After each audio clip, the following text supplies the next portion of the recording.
नमस्कार। मेरी युद्ध और बाज़ार की अगली अपडेट।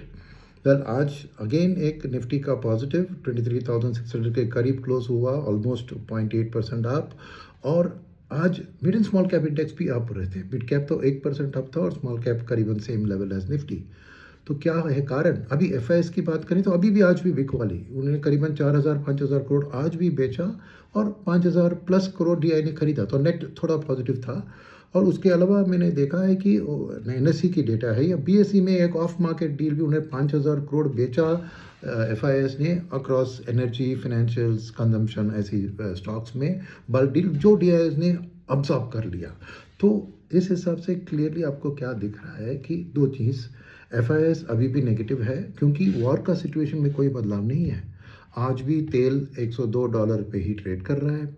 डॉलर इंडेक्स मजबूती से 99 पर ही है और वॉर के बारे में कुछ खबर अच्छी अभी तक क्लोजिंग का वॉर का दिख रहा नहीं है। तो ओवरऑल एफआईएस का एक नेगेटिव इमेजिंग मार्केट का जो इंडिया के ऊपर भी आ रहा है, मगर डीआईएस क्लियरली जोरदार दबाव लगा रहे हैं बाइंग करने के लिए, क्योंकि एफआईएस ना ही आपको कैश मार्केट में बेच रहे हैं, इवन जो situation in terms of the F and O market में भी वो बेच रहे हैं। देखो, आज जो रैली हुआ, एक तरफ उनको बैर का शॉर्ट कवरिंग रैली आप कह सकते हैं, राइट, क्योंकि उन्होंने लिख दिया था, कॉल राइटिंग उसका एक लेवल में था, जिसको आज पार कर लिया तो उनको शॉर्ट कवरना पड़ा। बट फ्रेश आज 23,600 जो आज की क्लोजिंग के करीब है, उसमें और भी शॉर्ट्स लगाए आज एफआईएस ने।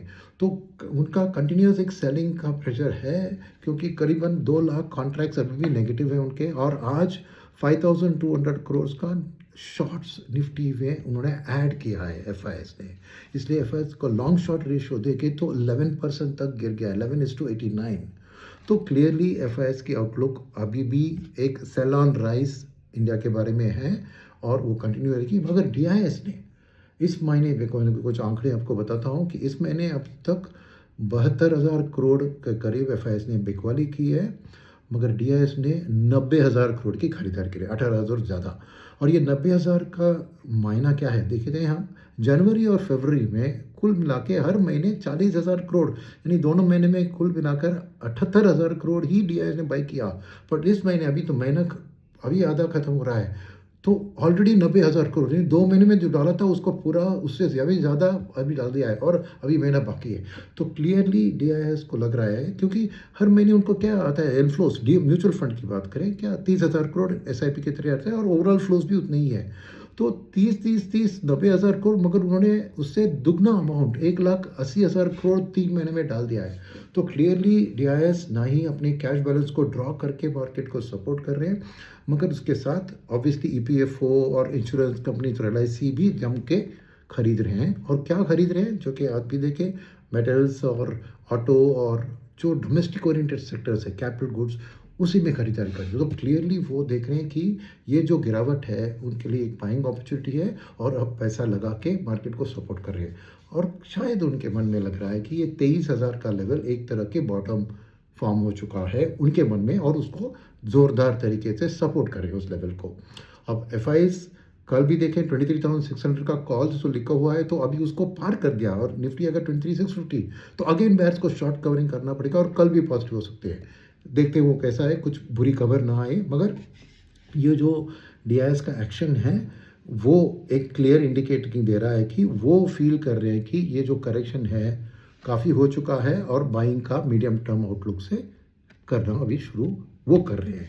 अब फाइनली एक और बात करूँ मैं एफआईएस की बात, जो पहले भी मैं कर चुका हूँ। क्या है वो, ये एफआईएस की बिकवाली 72,000 करोड़ हुई है मंथ टू डेट। अब वो देखिए, वो खाली 20% का है। उसका क्या मानना मैंने कि टोटल 100% में अभी भी 40% एफआईएस खरीदारी कर रहे हैं, 60% एफआई बेच रहे हैं। और ये 60 से 40 का जो 20% का जो फासला है, वही है ये 72,000 करोड़। तो क्यों मैं पॉइंट आउट कर रहा हूँ कि 40% एफआईएस खरीद रहे हैं, वो कौन है, वो है long term pension fund, insurance fund. वो उनको भी लग रहा है कि इस मार्केट की इस गिरावट में लॉन्ग टर्म के लिए खरीदने का मौका है। और हेज फंड वाले और शॉर्ट टर्म जो शॉर्ट करके फ़ायदा करने की कोशिश कर रहे हैं, वो तो बेचते रहेंगे, वो इस माहौल उनके लिए ठीक है।